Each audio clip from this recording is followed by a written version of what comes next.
Olá, meus amigos, olá, amigas. Desejar a todos neste momento que nos assistem, que desejar que todos estejam bem, que todos estejam vivendo a paz do nosso Mestre, que todos possam estar vivendo momentos emocionais favoráveis, mas ainda assim, caso tenham aqueles que nos acompanham que porventura não estejam vivendo momentos mais agradáveis, e sim passando por alguma prova, passando por algum momento de restrição maior, qualquer que seja ela, o nosso desejo de recuperação, de reorganização, de reharmonização, o quanto antes, tá? É isso que nós desejamos a todos. E para os que estão nas condições iniciais que eu falei, que estão vivendo esse equilíbrio de emoções, nas coisas, o momento da vida não esteja apresentando, né, assim, desafios tão difíceis, que haja a gratidão a Deus, para que a gente jamais esqueça de que Ele é sempre o nosso fornecedor. É Ele quem nos concede tudo aquilo de que é necessário para todos nós. É Ele que nos dota de capacidades, que nos oferece as condições, viabiliza as condições para que nós possamos desenvolver as nossas capacidades. E isso em qualquer tempo, em qualquer circunstância da nossa existência. Nós vamos então, hoje, na data de hoje, esse vídeo a gente vai tratar do capítulo de número 124, lembrando, obra Palavras de Vida Eterna, hoje capítulo de número 124, permaneçamos fiéis. O trecho que é interpretado por Emmanuel foi retirado da primeira carta de Paulo aos Coríntios, capítulo 4, versículo de número 2. Então, qual a passagem evangélica que vamos ver agora? Além disso, requer-se no dispenseiro que cada um se ache fiel. Dispenseiro é um administrador, é um trabalhador, é aquele que está servindo, né? Aquele que está sendo útil a alguém, é aquele que está prestando um serviço a alguém. Então, o dispenseiro, o pedido de Paulo aqui, né, com relação ao dispenseiro, ele estava se referindo, claro, aos trabalhadores do Evangelho que seguiam a nova doutrina apresentada, deixada por Jesus. Esses são os dispenseiros que Paulo aqui se refere, né? Especificamente, naquele primeiro momento, se dirigindo ao povo de Corinto. Mas, claro, isso ficou para a posteridade, ficou para a eternidade, e aqui estamos nós falando sobre isso, né? Então, sejamos, né, esses dispenseiros, elevando, transmitindo, compartilhando essa mensagem que a doutrina espírita nos apresenta, especialmente a mensagem cristã, a mensagem do Mestre, que ele é o nosso guia e modelo sem contestação. Claro, tem outras comunidades, outros países, outras culturas que não o veem dessa maneira, mas é assim, não nos cabe dizer quem deve pensar como nós. Cada um é livre para ter as suas linhas de raciocínio, né? A sua linha de pensamento, desde que essa linha de raciocínio e de pensamentos não venha ferir absolutamente ninguém, né? Então, tem uma outra palavrinha aqui que Paulo faz questão de inserir, que é a palavra fiel, fidelidade. Não basta ser um servidor, um dispensador, alguém que dispense o seu tempo, que ofereça parte do seu tempo para exercer uma atividade que venha a ser útil para alguém. No campo da doutrina espírita,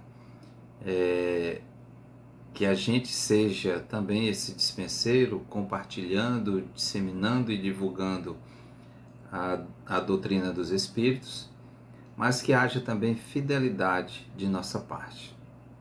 Assim como Paulo sugere isso aos Coríntios, ao povo de Coríntios, também nós aqui devemos ter esse entendimento e essa compreensão. Deve haver fidelidade. Fidelidade a quê? Fidelidade aos ensinamentos que essa doutrina está nos apresentando. Fidelidade à mensagem que o Mestre trouxe para nós. Utilizarmos tal mensagem com um sentido único de elevação, de transformação moral. Utilizar a mensagem de Jesus não como algo para tirar um proveito pessoal, mas essa fidelidade ela tem que ser no sentido de que a gente possa passar a verdade cristã na sua maneira mais pura possível, mesmo diante de nossas muitas limitações. Então, que a gente não distorça, não venha contribuir para a informação equivocada, para a informação errada, para a informação errônea no que diz respeito aos ensinamentos dos Espíritos. Então vamos aqui ao que Emmanuel nos apresenta, né? No aparelho, a segurança da produção exige que cada peça funcione, o lugar próprio. Numa orquestra, para que a sinfonia alcance todo o vigor melódico, é forçoso se localize cada instrumento na função que lhe cabe. Na obra do Evangelho, é imprescindível também que cada tarefeiro se compenetre das atribuições de que foi investido. Então vejamos nesses dois primeiros parágrafos, Emmanuel faz aqui um comparativo com relação a um aparelho qualquer e também a uma orquestra, para nos dizer que cada um tem o seu devido a sua devida utilidade. Cada um tem a sua devida função. Então, no instrumento, cada instrumento tem a sua devida função para que a orquestra ela seja a mais afinada possível, onde cada instrumento vai fazer ali a sua parte, claro, em que esses instrumentos serão, obviamente, tocados, né, utilizados por pessoas. E essas pessoas têm que estar o mais possível conectadas com o aprendizado em relação a utilização de cada um dos seus instrumentos. Então, na obra do Evangelho também não é diferente, né? Então, cada tarefeiro tem a sua competência, tem a sua atribuição, tem o seu compromisso, né? Então, não nos cabe aqui querer cobrar muitas vezes do outro aquilo que ele ainda não tem capacidade de oferecer.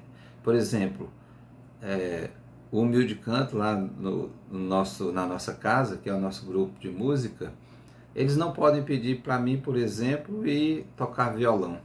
Neto, senta aqui, vem tocar o violão aqui, hoje você é que vai ser a pessoa que vai tocar esse instrumento de cordas. aí seria um desastre, né? Porque eu não tenho habilidade, eu não tenho competência, eu não tenho a capacidade de exercer essa tarefa. Então, minhas tarefas estão direcionadas para outras áreas, e assim funciona com todos nós. Dirás que o Senhor liquidará todas as necessidades, que ele não dorme sobre as promessas feitas, que a sua infinita bondade solucionará todos os problemas, que a nossa fé precisa sustentar-se incondicional e estarás proclamando a verdade. A verdade não endossa a preguiça e estarás proclamando, perdão, a verdade não endossa a preguiça ou a imprudência dos servos.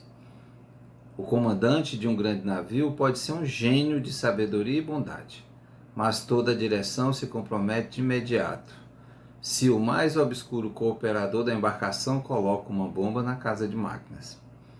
Seja qual seja a nossa posição a serviço do Mestre, é imperioso refletir que, se esperamos por ele, é natural que ele igualmente espera por nós.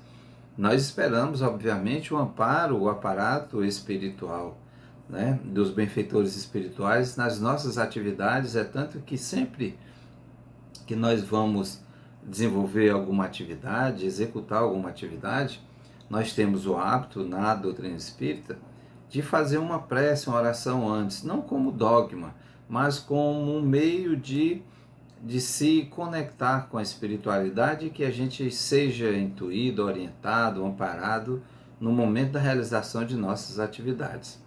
Contudo, se eu estou desatento, se eu estou ali de má vontade, se eu estou ali com segundas intenções, se eu estou ali com outra intenção que não seja a intenção de me transformar e de ser útil ao meu próximo, se eu estou ali com a intenção de me locupletar, de tirar proveito de algo, então certamente eu não estarei conectado com isso, com os benfeitores. Ao contrário, estarei conectado com os nossos irmãos que ainda se alimentam do mal, ainda se alimentam do desejo de vingança, do rancor, né, do ódio, enfim. Nós estaremos mais ligados a esses outros irmãos que ainda não decidiram caminhar junto com o Cristo, né? Então a gente precisa estar muito atento a isso, e os nossos pensamentos são uma fonte, né, de informação para a gente, para que a gente entenda que caminho eu estou seguindo. Se os meus pensamentos e as minhas atitudes estão caminhando lado a lado com Cristo, ou pelo menos na direção daquilo que Ele nos orientou, ótimo, beleza, sigamos nesse caminho fortalecendo cada vez mais. Mas se as minhas ideias e pensamentos estão indo no sentido contrário, de usurpar o direito do outro, de tomar decisões que venham a prejudicar o outro de forma deliberada, então precisamos refletir sobre isso e repensar as nossas rotas, né?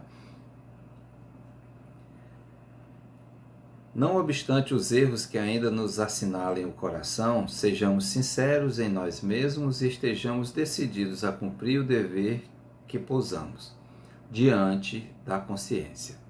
Desistamos de alegar tropeços e culpas, inibições e defeitos para a fuga das responsabilidades que nos competem. O próprio boi, mostrando os cascos empastados de lama para servir no arado junto ao homem, deve ser um animal fiel. Então, mesmo nos momentos que nós já havíamos falado um pouco no início, mesmo nos nossos momentos de desequilíbrio emocional, que a gente não esteja muito bem por qualquer que seja a razão, não podemos nos esquecer que nós, servindo ao próximo, nós teremos também esse retorno. Não que a gente vá servir ao outro com o objetivo, com a ideia, com a intenção de ter um retorno sobre aquilo. Não é isso. Mas é que a lei divina, ela é nesse sentido. Não é? Aquilo que nós plantamos, nós iremos colher. as nossas atitudes, se elas forem direcionadas ao bem, nós teremos advogados em todas as partes. Nós teremos defensores em todas as partes. Não só defensores do campo material, encarnados, mas defensores espirituais também. E em muitas ocasiões até inimigos do passado, que diante das nossas transformações morais, da nossa transformação íntima, a gente consegue tocar aquele irmão mais endurecido, aquele espírito mais endurecido, que ainda alimentava ou tinha algum desejo de vingança em relação a nós, né?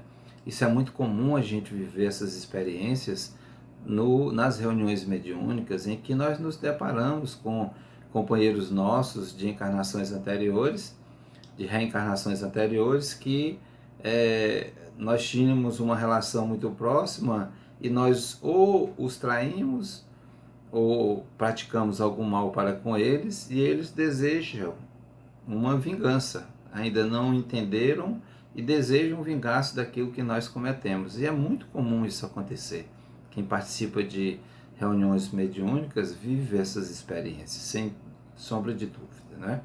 Mas a transformação moral, ela é fundamental, porque aí o amor, ele derruba qualquer sentimento de ódio. O amor, claro, quando a gente esparge ele de modo sincero, verdadeiro, a gente consegue, eu diria, tocar os corações mais endurecidos, especialmente aqueles que desejam ainda o cometimento do mal, de viver realizando atitudes e desejo de vingança. Então sigamos com Cristo, meus amigos, sigamos com Ele,